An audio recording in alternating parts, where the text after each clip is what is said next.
Sebagai pembuka newsroom kali ini, kami memiliki informasi terkait dengan menolak dipindahkan penertiban pedagang kaki lima di Kebumen, Jawa Tengah ricuh.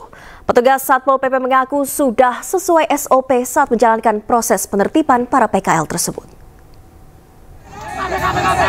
Aku gelap, pola tutup, dengan kafe, sobat tadi, kelas satu. Satpol PP Kabupaten Kebumen kembali menertibkan pedagang kaki lima yang menggelar dagangannya di tempat yang dilarang oleh pemerintah daerah. Penertiban pedagang tersebut diwarnai penolakan para pedagang yang tidak mau dipindahkan.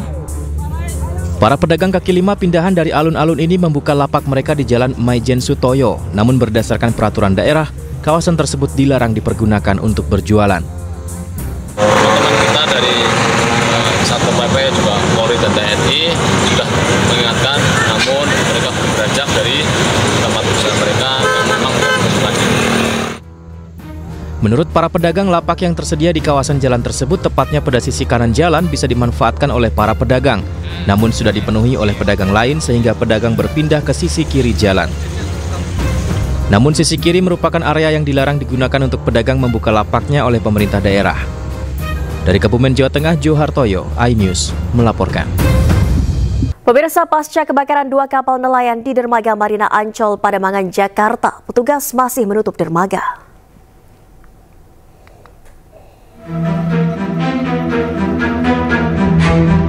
Pasca kebakaran 2 kapal nelayan di dermaga Marina Ancol, Pademangan, Jakarta, petugas masih menutup dermaga. Sementara truk tangki solar yang berada di lokasi juga masih terparkir. Akibat kejadian ini, 6 korban luka ringan yang diduga merupakan anak buah kapal sudah dievakuasi ke Rumah Sakit Sulianti Saroso.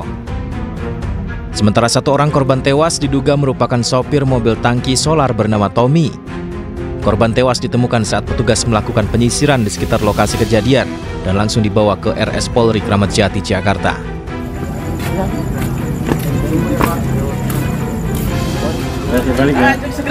Segera.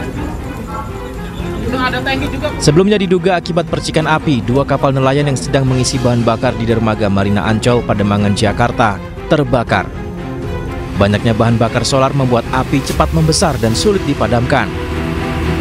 Akibat kejadian ini, 6 orang anak buah kapal dan nahkoda mengalami luka bakar. Hembusan angin yang kencang membawa kapal yang terbakar hingga ke tengah sehingga petugas pemadam kebakaran sulit untuk memadamkan api. Dari Jakarta, tim liputan iNews melaporkan. 2 hari berdemo hingga sempat ricuh, pemirsa. Ratusan siswa MAN 2 model Medan akhirnya bisa ikut SNBP 2025. Data para siswa berhasil diinput pada hari terakhir perpanjangan waktu finalisasi PDSS.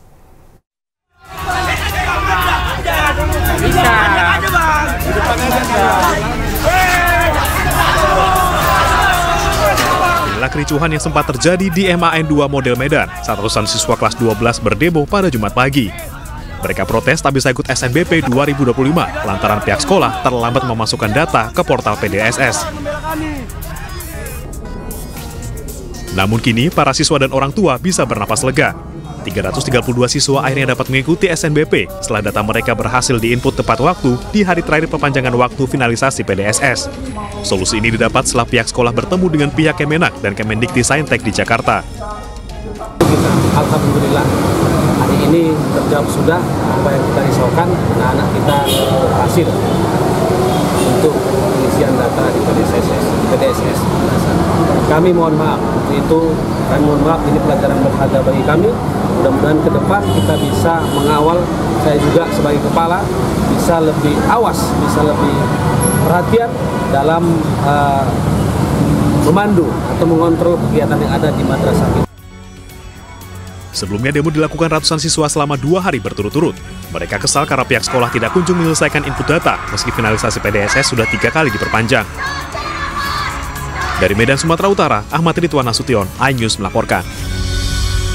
Sementara itu, pemirsa, Menteri Pendidikan Dasar dan Menengah Abdul Mukti menambah batas waktu penginputan data yang berakhir kemarin.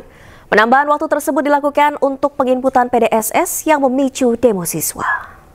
Saya juga mendapatkan informasi bahwa Kemdikti-Saintek juga sudah mengambil kebijaksanaan memperpanjang kan aslinya kan 31 Januari kemudian diperpanjang bahkan sampai kemarin sampai tadi baru selesai hari ini kan, jadi diperpanjang cukup lama untuk sekolah-sekolah itu berkesempatan mengisi dan memperbaiki PDSS-nya itu. Nah, soal bagaimana nanti selanjutnya ya kami belum tahu karena pemenangnya kan tidak pada kami. Kalau menyangkut pembinaan sekolah kan pemenangnya dari pemerintah daerah.